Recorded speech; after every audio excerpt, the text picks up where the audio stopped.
मिलेगा कि एक तरफ इतनी बड़ी महामारी, उससे इतने बड़ी प्रदेश में उससे निपटने की कार्य योजना, चिकित्सा और स्वास्थ्य की पूरी व्यवस्था, राहत की पूरी व्यवस्था, लेकिन उसी दौरान प्रदेश के गरीब, मजदूर, किसान और जन सामान्य के बच्चे जिन स्कूलों में पढ़ते हैं, बेसिक शिक्षा से जुड़े हुए स्कूल, उनमें गुणवत्तापूर्ण शिक्षा उपलब्ध कराने की दृष्टि से और उत्तर प्रदेश के जो नौजवान हैं, जो शिक्षित नौजवान भी बड़ी संख्या में हैं, उनको 69,000 ऐसे नौजवानों को रोजगार उपलब्ध कराने के लिए भर्ती प्रक्रिया चल रही थी सुचारू रूप से, अंतिम चरण में थी।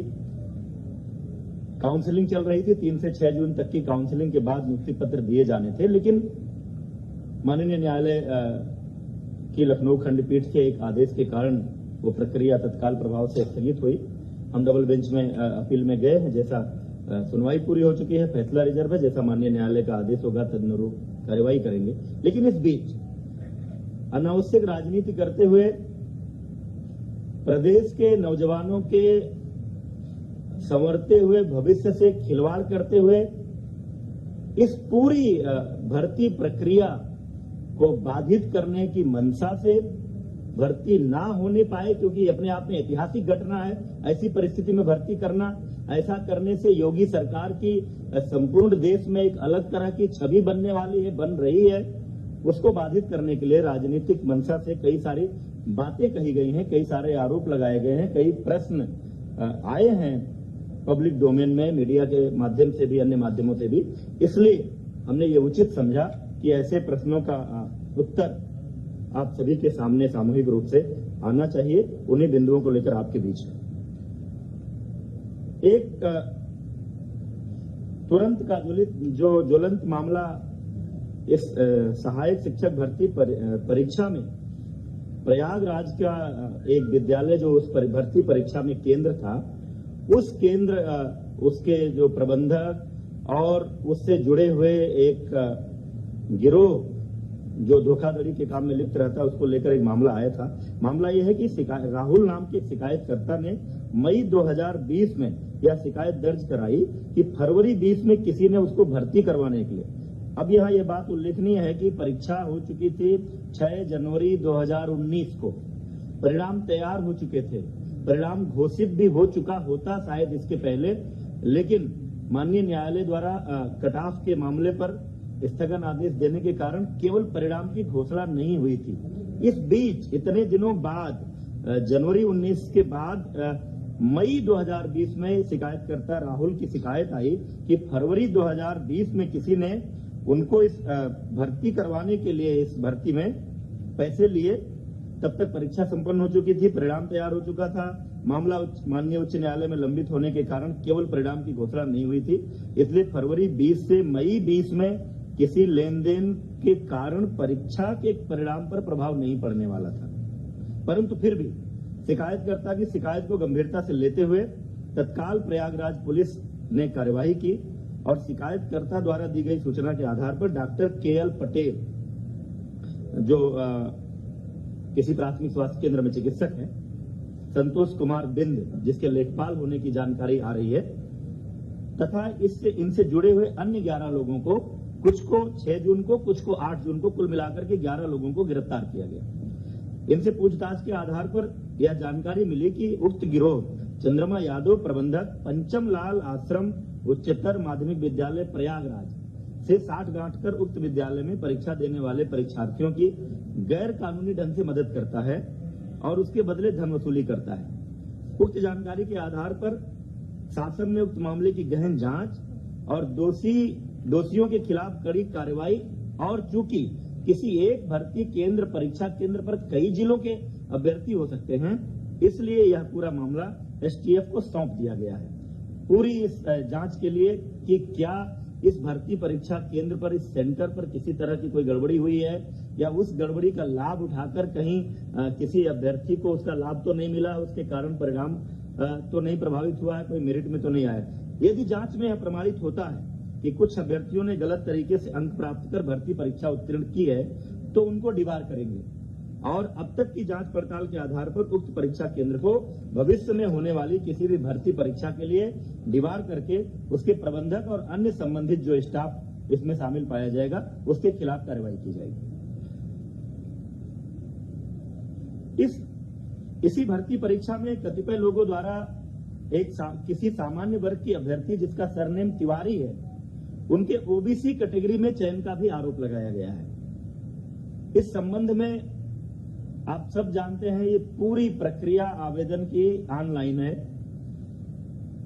अभ्यर्थी ऑनलाइन जाकर के जो प्रविष्टियां भरता है उन्हीं प्रविष्टियों के आधार पर हम सारी लिस्ट तैयार करते हैं, कौन किस कैटेगरी में है, किसके क्या अंक हैं, और फाइनली जो भर्ती परीक्षा में अंक आए हैं उसको जोड़कर और उनके जिलों की वरीयता लेकर हमने मेरिट लिस्ट तैयार की है।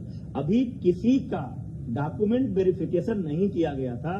काउंसलिंग होती ही इसीलिए है, जो 3 जून से 6 जून तक काउंसलिंग होनी थी।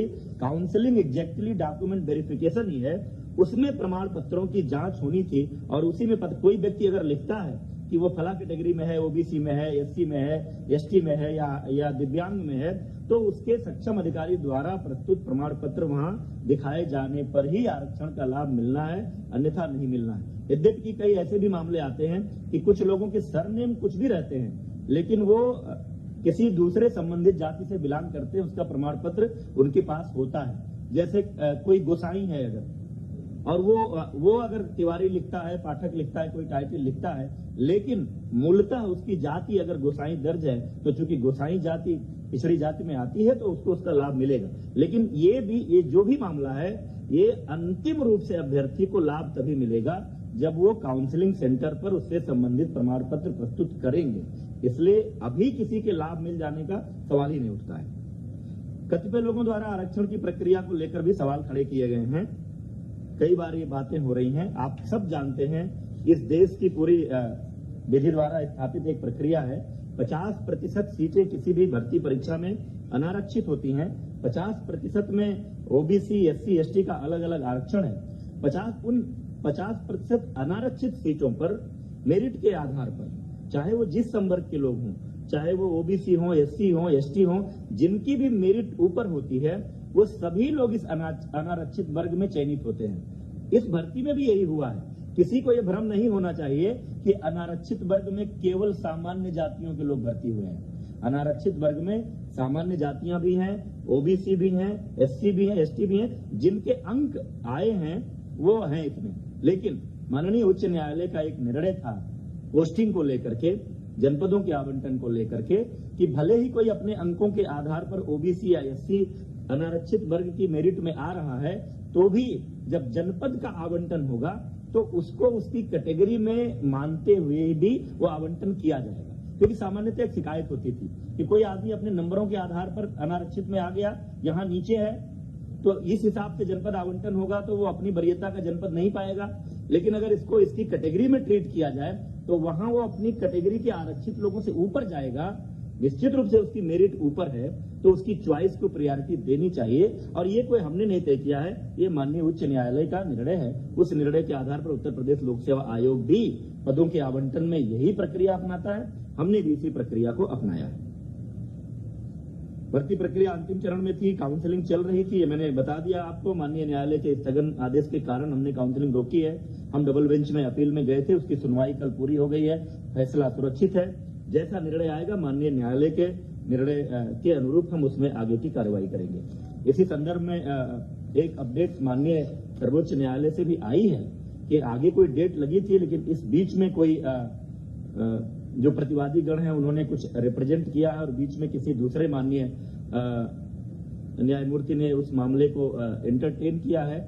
और उस आधार पर कोई एक मीडिया के माध्यम से भी आप लोगों को भी सूचना आ रही, कोई एक गाइडलाइन आ गई कि 69,000 में से 37,000 कुछ पदों को रोकते हुए शेष पर आप भर्ती करें। इसमें चूंकि हमारे विभाग का पक्ष नहीं सुना गया है वो निर्देश जारी करते समय, इसलिए हम वो मॉडिफिकेशन के लिए वहां पर अपील कर रहे हैं कि इस आदेश में संशोधन हो। एक अन्य प्रकरण में आया है चर्चा में आप सबके माध्यम से भी, अन्य मामलों से भी, कस्तूरबा गांधी बालिका विद्यालय बड़ौद बागपत में वहां की एक अध्यापिका अनामिका शुक्ला, आरोप यह है कि ये 25 अन्य कस्तूरबा कुल मिलाकर के 25 कस्तूरबा गांधी बालिका विद्यालयों में कार्यरत हैं और 1 करोड़ से अधिक का भुगतान हुआ है। इस संदर्भ में आपको मैं बताना चाह रहा हूं कि हमने प्रेरणा डिजिटल फ्रेमवर्क बेसिक शिक्षा विभाग में पिछले कई महीनों से लागू किया है, जिसके माध्यम से मानव संपदा पोर्टल हमारा है। उस पोर्टल के माध्यम से हम अपने विभाग में कार्यरत सभी शिक्षकों का पूरा डेटाबेस तैयार कर रहे हैं। हर आदमी का पूरा डिटेल उसमें है। शुरू में ये जो हमारे प्राइमरी और अपर प्राइमरी थे, प्राथमिक और उच्च प्राथमिक, उसमें ये लागू था, लेकिन बाद में 11 फरवरी के एक आदेश के अंतर्गत हम लोगों ने इस फ्रेमवर्क को प्रेरणा तकनीकी फ्रेमवर्क के नाम से जाना जाता है, कस्तूरबा गांधी बालिका विद्यालयों में भी लागू किया है। और उस लागू होने के बाद मार्च से वहां भी जो डेटा फीडिंग की प्रक्रिया शुरू हुई, अब उसमें एक सिस्टम है कि अगर कोई भी सेम डिटेल दूसरी जगह फीड किया जाएगा तो वो हमारा सिस्टम हमको अलर्ट करेगा। और उस फ्रेमवर्क के इस्तेमाल के कारण ये मामला पकड़ में आया है।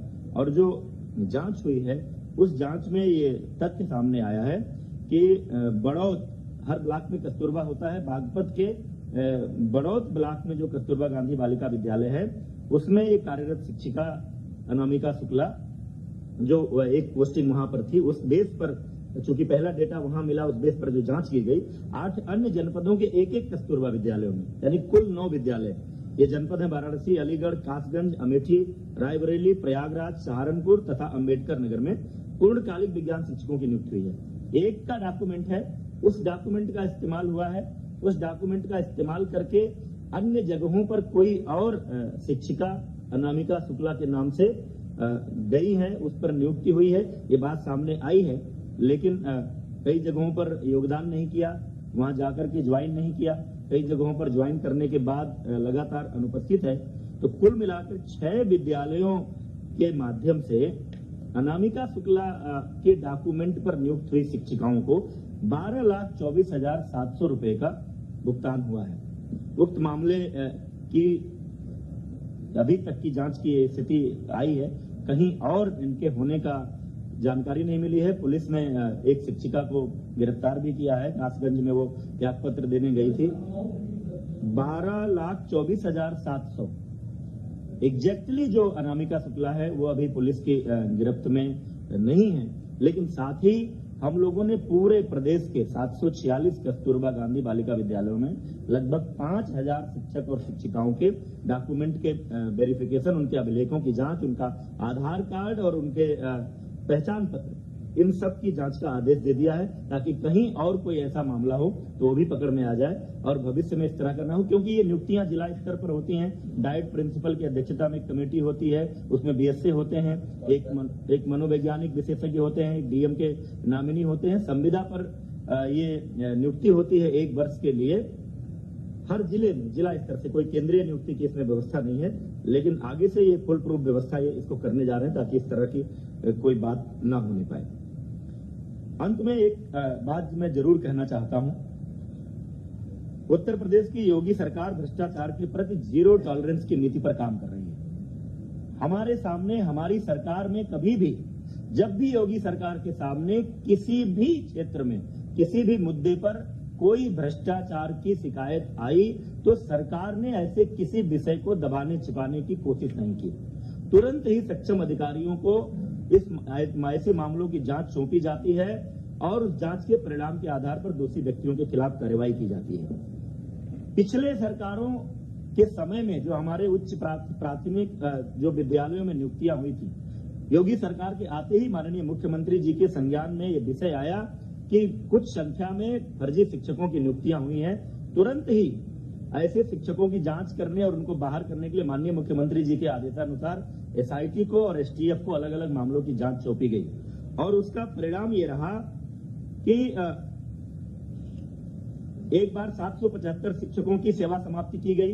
पूरी फुल प्रूफ जांच के बाद जो फर्जी पाए गए, 522 के विरुद्ध एफआईआर दर्ज कराई गई है।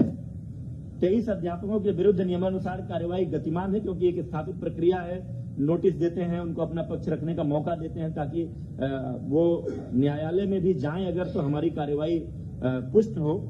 इसके साथ ही साथ एक 2004-05 में डॉक्टर भीमराव अंबेडकर विश्वविद्यालय आगरा से बीएड की कुछ फर्जी डिग्री का मामला आया था। उनमें से जिन लोगों पर संदेह था, ऐसे 1356 अध्यापक चिन्हित हुए थे, उसमें से भी 926 की सेवा समाप्त की जा चुकी है। 406 के विरुद्ध कार्रवाई गतिमान है। इस प्रकार अब तक 1701 ऐसे फर्जी शिक्षकों की सेवा समाप्ति की जा चुकी है तथा 429 के विरुद्ध कार्यवाही गतिमान है। अन्य जहां भी कोई शिकायत आती है किसी फर्जी शिक्षक होने की, तुरंत वो मामला एसआईटी या एसटीएफ को सौंपा जाता है और जांच के आधार पर सावधानी बरतनी पड़ती है कि कोई जेन्युइन शिक्षक इस कार्रवाई का शिकार न हो। जांच के आधार पर हम तुरंत बर्खास्त करते हैं। हमारे कार्यकाल में जितने लगभग 50,000 शिक्षकों की भर्ती जो इसके पहले विभिन्न भर्ती अभियानों में अभी तक हो चुकी है, उसमें से अभी तक किसी फर्जी शिक्षक की नियुक्ति का मामला नहीं सामने आया है। कोई ऐसी शिकायत आएगी तो उसकी भी जांच करेंगे और इसी तरह की कार्रवाई करेंगे। हमारी कार्रवाई को लेकर लोग कोर्ट में गए थे, लेकिन माननीय न्यायालय ने भी बर्खास्तगी की, फर्जी शिक्षकों की बर्खास्तगी की कार्रवाई को उचित ठहराया है और ये कहा है कि जो उत्तर प्रदेश सरकार ने कार्रवाई की है वो विधि के द्वारा स्थापित प्रक्रिया के अनुसार हुई है। यह ऐसी सरकार है जो भ्रष्टाचार मुक्त और पारदर्शी शासन के लिए जानी जाती है। सरकार शिकायतों को तुरंत संज्ञान में लेकर त्वरित जांच कराकर कार्रवाई करती है। फिर भी कुछ लोग ऐसे हैं जिनका खानदानी पेशा ही भ्रष्टाचार और घोटालों का रहा है।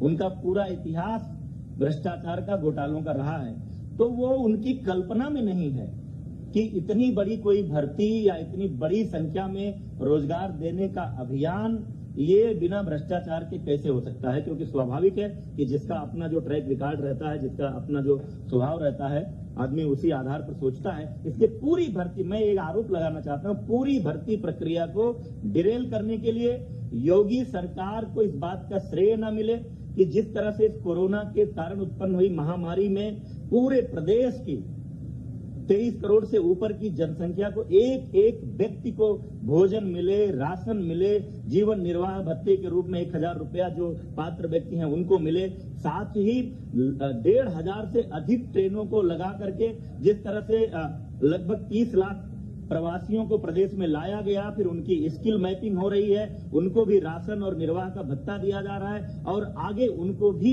वापस जहां जहां अपने गांव में लौटे हैं उनको रोजगार देने की बात हो रही है।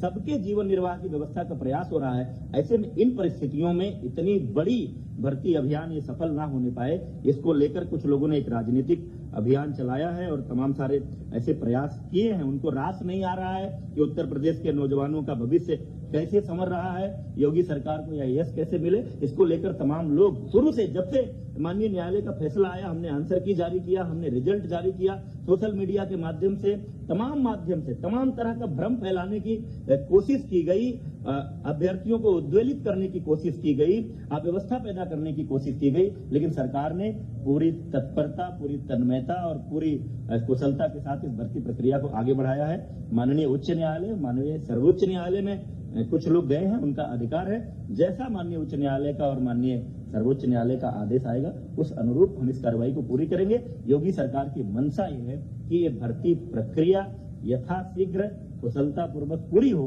प्रदेश के 69,000 नौजवानों को रोजगार मिले और प्रदेश के 69,000 स्कूलों को, हमारे गांव, गरीब, मजदूर, किसान के बच्चे जिन स्कूलों में पढ़ते हैं उसमें पढ़ने वाले बच्चों को गुणवत्तापूर्ण शिक्षा मिले। ये बातें आपके सामने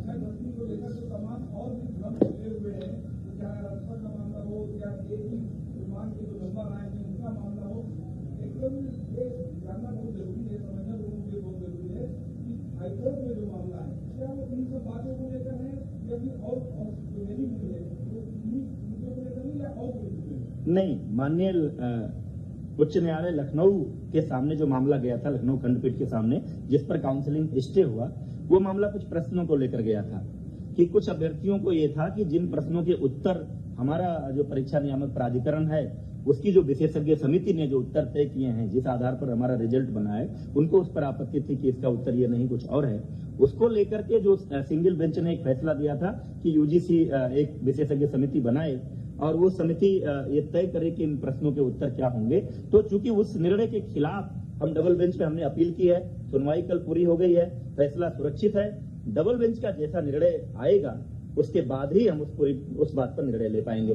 सुप्रीम कोर्ट में जो मामला गया था माननीय सर्वोच्च न्यायालय में, क्योंकि जब यहाँ न्यायालय ने, सरकार ने जो कट ऑफ तय किया था 97 नंबर अनारक्षित के लिए और 90 नंबर आरक्षित के लिए, और जो मांग चल रही थी जो 45% 40% की, तो माननीय उच्च न्यायालय हमारा स्टैंड का सपोर्ट किया था, हमारे कटाफ को माना था कि गुणवत्तापूर्ण शिक्षकों की नियुक्ति के लिए यह सही निर्णय है। तो जो सर्वोच्च न्यायालय में लोग गए हैं उस कटाफ वाले निर्णय के खिलाफ गए हैं, वो निर्णय माननीय सर्वोच्च न्यायालय से आना। एक एक करके हो जाए। मैं हाँ परीक्षा हो या शिक्षक भर्ती की कोई भी परीक्षा, लगातार गलत प्रश्न आ रहे हैं, लाखों अभ्यर्थी परेशान है, सड़कों पर है। कौन है इसके लिए जिम्मेदार, और जो जिम्मेदार है उनके खिलाफ क्या कार्यवाही आप लोग अब तक किए और आगे क्या कार्यवाही करेंगे? आप कुछ कह रहे थे? इसमें 3 प्रश्नों का जब सभी कैंडिडेट्स को अपॉर्चुनिटी दिया गया था ऑब्जेक्शंस रेज करने के लिए, जब आंसर कीज पब्लिश हुए थे, 3 का एक्सपर्ट कमेटी ने देकर सभी कैंडिडेट्स को बराबर मार्क दे दिया। जहां तक हाईकोर्ट लखनऊ बेंच में प्रश्नों का जो 13 प्रश्नों का किया गया था, इसमें इन 13 प्रश्नों को हम लोगों ने सरकार के पक्ष से हम लोगों ने सही ठहराते हुए इसको किया है। उसी की कल सुनवाई हुई है एंड आरक्षण ये जजमेंट भी सुरक्षित हो गया है। I think we should wait for the judgement. Thank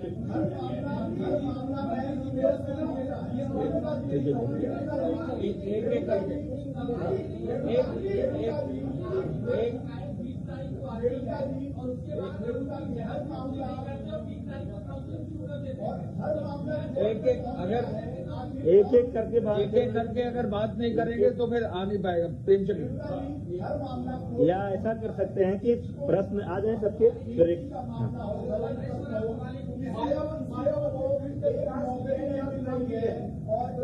आप बताइए। हाँ, 25-25 नौकरी कर रही है, करोड़ों रुपये उसे मिल रहा है। ये सिस्टम की खामी है, अधिकारियों की खामी है, सरकार की खामी है, पूर्व सरकार की खामी है, राजनीतिक दलों की खामी है। आखिर कौन है जिम्मेदार? देखिए, आप कस्तूरबा वाले मुद्दे पर आप कह रहे हैं, इसे बता दीजिए। हाँ, जो पहला सवाल उन्होंने उठाया है, जो सवालों 2017 की, 2018 की, 2019 की 68,500 भर्ती, 69,000 भर्ती। हर भर्ती परीक्षा में गलत सवाल पूछे गए। 2 बार हाईकोर्ट से अभ्यर्थियों को राहत मिली और दोबारा रिजल्ट आया 30,000 और कैंडिडेट पास। तो सबसे बड़ा सवाल सुरक्षा नियामक प्राधिकारी के प्रश्न निर्धारण प्रक्रिया में हर बार गलत सवाल पूछे जाते हैं, मामला कोर्ट में जाता है, भर्ती। दूसरा जो सबसे बड़ा सवाल है शिक्षक भर्ती वाले कस्तूरबा वाला प्रश्न है। फरवरी में शासन के संज्ञान में मामला आ चुका था, FIR कराने में जून हो गए, क्या तीसरी बार 69,000 भर्ती में राहुल की FIR के जांच की बात की जा रही है। अगर उसकी शिकायत तात्विक नहीं होती तो इस भर्ती गिरोह का भंडाफोड़ कैसे होगा? आखिर ये कैसे होता है कि एक पर्टिकुलर सेंटर में अभ्यर्थी को पता चलता है कि तो उसको वही सेंटर अलाट होगा और उसके बाद 142 नंबर पा के टॉपर होता है, उसको बेसिक जानकारी। एक कर लेने दीजिए, सब सवाल कर लेने दीजिए। अच्छा, हाँ,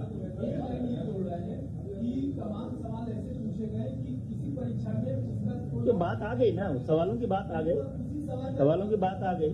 और कोई किसी का विषय एक करके जवाब दे। बहुत टाइम लगेगा उसमें, बहुत टाइम करने। काम हुआ और पद को बदलना पड़ा।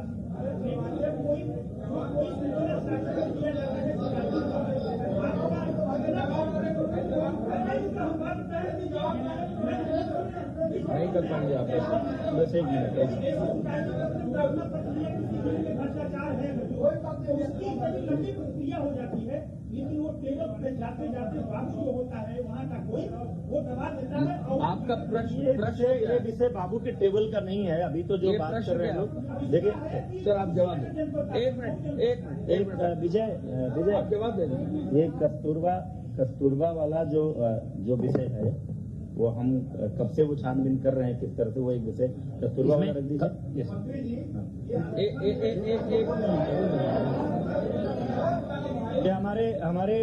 हमारे डीजी स्कूल एजुकेशन है, SPD भी है कस्तूरबा के मामले का। आपको इस प्रकरण में, कस्तूरबा गांधी बालिका विद्यालय प्रकरण में जब डेटाबेस बनाया गया, प्रेरणा ऐप में उपस्थित दर्ज कराने की बात आई थी, तो बागपत की जो अनामिका शुक्ला के नाम पे जो कार्यरत थी वो फरार हो गई थी। उनके खाते में जो धनराशि बैंक मैनेजर से संपर्क हुआ तो कहीं और से भी उनकी धनराशि वहां ट्रांसफर होने की बात आई। वहां के डीसी ने हमें रिपोर्ट किया, तुरंत हमने 11 मार्च को आदेश किया, पत्र मीडिया को भी हमने दिया था कि 11 मार्च को हमने आदेश किया एडी बेसिक्स को कि तुरंत इनके अभिलेख मंगा लीजिए। फिर ये 9 उसमें जो डेटाबेस से चेक किया हमने कि 9 जिले में अनामिका शुक्ला का नाम ये संदिग्ध होगा, प्रारंभिक जांच करनी जरूरी होती है ताकि एफआईआर करनी। हमने लेटर में आदेश भी किया कि अगर ये सिद्ध होता है तो एफआईआर करा दी।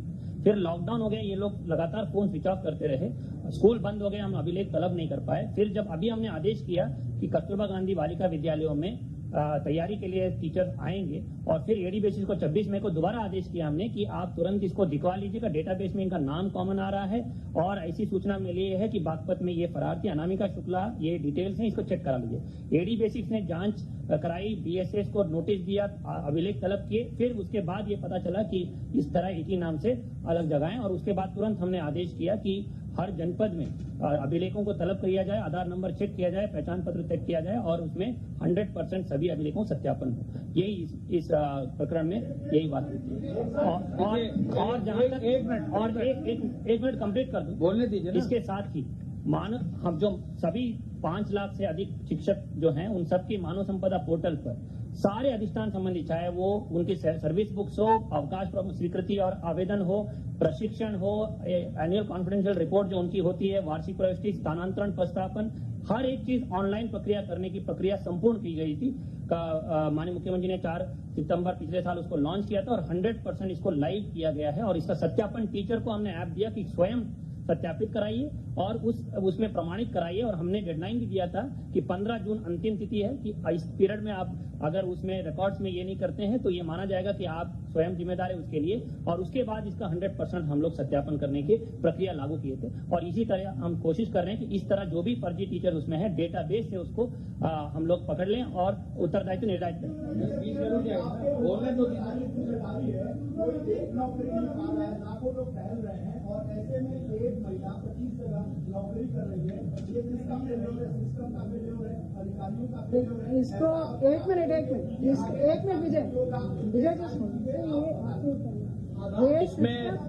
इसमें वीरेश जी जो डीजी बेसिक कह रहे हैं, ये जो नया पोर्टल बनाया है तभी से ये चीजें पकड़ में आने लगी हैं।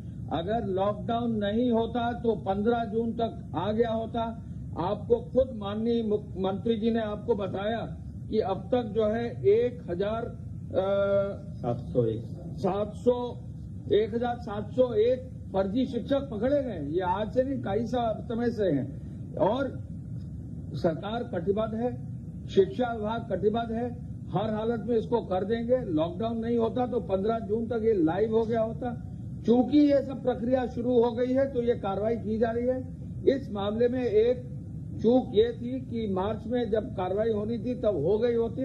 आपका पॉइंट वैलिड है, लेकिन लॉकडाउन आ गया था और ये जिले स्तर पर कॉन्ट्रैक्ट मार्च टीचर हैं, इनको कोई नौकरी नहीं दी जाती है, केवल मात्र जिले स्तर पर कॉन्ट्रैक्ट दिया जाता है। जिले स्तर पर अब सूचना जब इकट्ठा होना शुरू हुई है तो ये जानकारी मिली है, 6 जगहों पर मिला है, कार्रवाई की जाएगी। जो भी होगा दोषी बचेगा नहीं। एसटीएफ को दे दिया गया है, हर व्यक्ति इसमें जो भी गड़बड़ होगा पकड़ा जाएगा। सर आप राहुल के सर नहीं कौन सी जांच चल रही है? नहीं ऐसे नहीं होता है कि इतनी बड़ी, आप मेरी बात सुनिए, मैं आपकी बात का जवाब दे रहा हूं, आप उत्तेजित क्यों हो रहे हैं? देखिए, ऐसा दुनिया में किसी भर्ती परीक्षा में नहीं होता है कि कोई भर्ती की प्रक्रिया चल रही हो, काउंसलिंग का डेट हो और एक कोई शिकायत पड़ जाए कि साहब हमसे किसी ने पैसा ले लिया था, हमारी भर्ती नहीं हुई, तुरंत हम पूरी भर्ती प्रक्रिया रोक दें। ऐसा कहीं नहीं होता। कोई एक भी उदाहरण हो तो मुझे दे दीजिए। ये पहले से 8 मई को हमने नोटिफिकेशन जारी कर दिया था। जितनी तत्परता से माननीय न्यायालय का फैसला आया, लॉकडाउन चल रहा था, उसके बावजूद हमने आंतर की जारी किया, रिजल्ट जारी किया, मेरिट लिस्ट जारी की और 8 मई को पूरा शेड्यूल नोटिफाई कर दिया था कि फला तारीख को आवेदन करेंगे लोग और फला तारीख को काउंसलिंग होगी, उसके बाद नियुक्ति पत्र देंगे। ये सब चीजें चल रही थी। माननीय न्यायालय ने अगर स्थगन आदेश नहीं दिया होता तो हम अपनी नियुक्ति प्रक्रिया पूरी करते। इस बीच एक शिकायत आई, मैं जो बात बार बार आपसे कह रहा हूं, इस बीच एक शिकायत आई, नहीं आप सुनिए ना भाई, केवल जवाब नहीं, मेरी बात समझिए। इस बीच एक शिकायत आई, हम लोगों ने तुरंत ही उस शिकायत को संज्ञान में लेते हुए हमारी पुलिस ने वहां तत्परता से काम किया। जिसका जिसका उस व्यक्ति ने नाम लिया उनमें से लोगों को गिरफ्तार किया गया है, पूछताछ हुई है, प्रारंभिक जांच हुई है और उस आधार पर लगा कि ये मामला एसटीएफ को सौंपने लायक है ताकि दूध का दूध पानी हो। जो भी लोग इस तरह का करते हैं, ये पहले से भी ये नाम आ रहे हैं कि ये तमाम रेलवे भर्तियों से लेकर अन्य भर्तियों में करते रहे हैं, तो इसलिए स्पष्टता से पूरी जांच हो और जो लोग भी ये करते हैं वो भी पकड़े जाएं। और अगर इस भर्ती में भी उस गिरोह ने किसी तरह का लाभ किसी को पहुंचाया है तो ऐसे अभ्यर्थी भी चिन्हित हों और उनको हम दीवार कर सके, वो प्रक्रिया चल रही है।